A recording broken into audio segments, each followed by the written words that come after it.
Ready start. उपाध्यक्ष महोदय, अगर भारत की आर्थिक व्यवस्था को हम देखें तो यह कहने में कोई त्रुटि नहीं होगी कि कृषि उसका आधार है। किसी भी देश की सामाजिक और आर्थिक स्थिति उस देश की भूमि की उत्पादन शक्ति पर निर्भर रहा करती है। यदि भूमि की उत्पादन शक्ति में कोई कमी हो जाती है तो उस देश की आर्थिक और सामाजिक स्थिति में भी कुछ परिवर्तन आरंभ हो जाता है। कृषि भारत के लिए एक आर्थिक व्यवस्था ही नहीं है, यह एक संस्कृति भी है। जो लोग आंदोलन में विश्वास रखते हैं, इनको पता ही होगा कि जितने भी आंदोलन इस देश में होते हैं वे समाज के नाम से, धर्म के नाम से, जाति के नाम से या राजनीति के नाम से होते हैं। ऐसे आंदोलनों में कोई भी समाज शामिल हो, लेकिन कृषि समाज उसमें शामिल नहीं होता है। उस आंदोलन के साथ कृषि समाज की सहानुभूति भी नहीं होती है। इसलिए यदि सभी बातों को ध्यान में रखकर हम देखें तो इस देश के लिए आवश्यक यह होगा कि हमारी संस्कृति की रक्षा के लिए और जीवन प्रणाली की रक्षा के लिए कृषि पर विशेष ध्यान दिया जाए। कृषि के क्षेत्र में इस वर्ष काफ़ी प्रगति हुई है।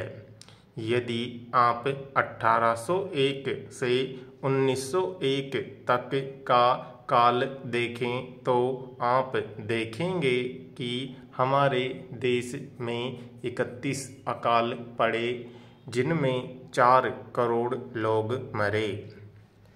लेकिन आज हमारे खाद्य मंत्रालय ने 100 रुपये मन के भाव पर गेहूं खरीदकर एक भी आदमी को मरने नहीं दिया।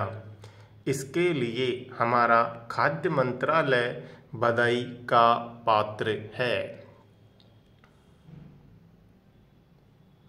एक बात मैं विशेष रूप से इस अवसर पर कहना चाहता हूँ।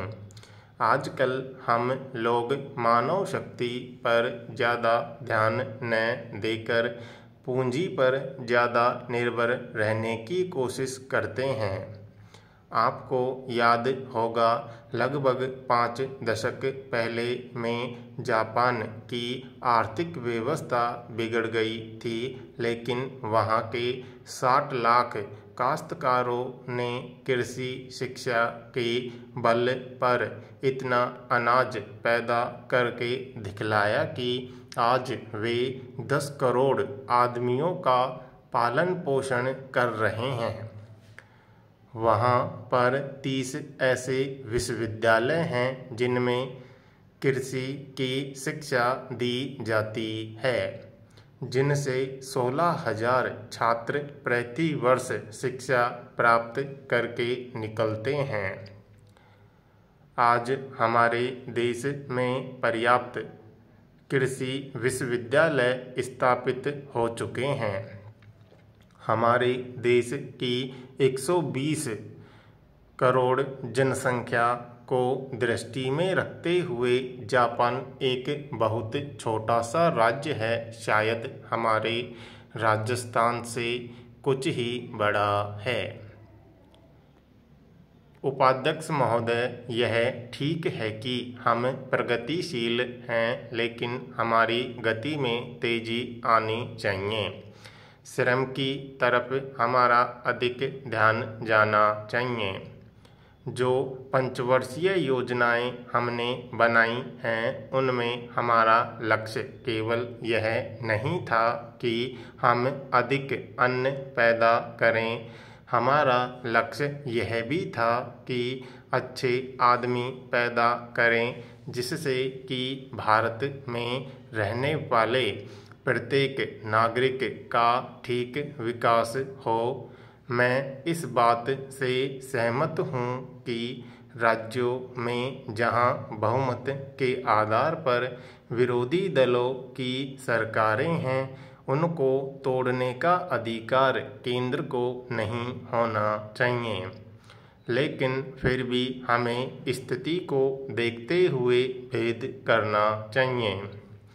गुजरात की सरकार टूट गई, इसके लिए हमको अफसोस नहीं करना चाहिए।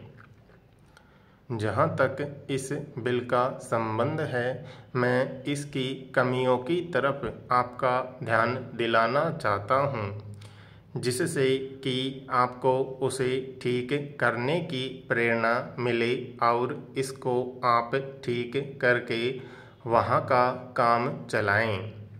इसका आशय यह भी नहीं है कि जो पार्टी सरकार चलाती है वह सब सही काम करती है, लेकिन फिर भी मैं यह मानता हूँ कि जो गुजरात की सरकार टूट गई वह अच्छी बात हुई है।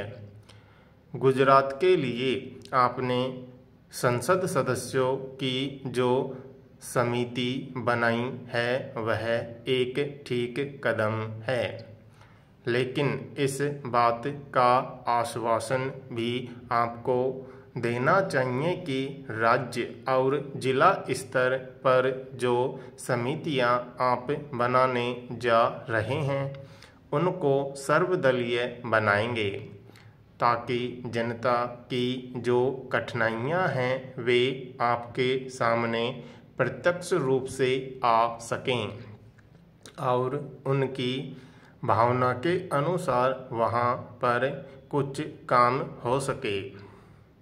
अगर ऐसी व्यवस्था नहीं होगी और बाहर के लोगों को आप उन समितियों में रखेंगे जिनको गुजरात की समस्याओं का कुछ भी ज्ञान नहीं है, तो परिणाम यह होगा कि आप गुजरात की समस्याओं को हल नहीं कर सकेंगे। इसलिए मैं सुझाव देना चाहता हूँ कि आप इसमें ऐसी कानूनी व्यवस्था करें कि जिससे विभिन्न स्तरों पर सर्वदलीय समितियां बनाई जा सकें और उनके माध्यम से सरकार के सामने सुझाव आए कि वहाँ पर किस तरह से काम होना चाहिए। गुजरात औद्योगिक मामलों में अन्य राज्यों से थोड़ा भिन्न है, फिर भी वहाँ की स्थिति यह है कि आज भी प्रति व्यक्ति आय 300 रुपये से अधिक नहीं है।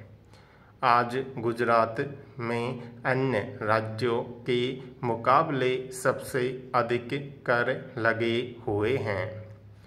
यह उचित नहीं है।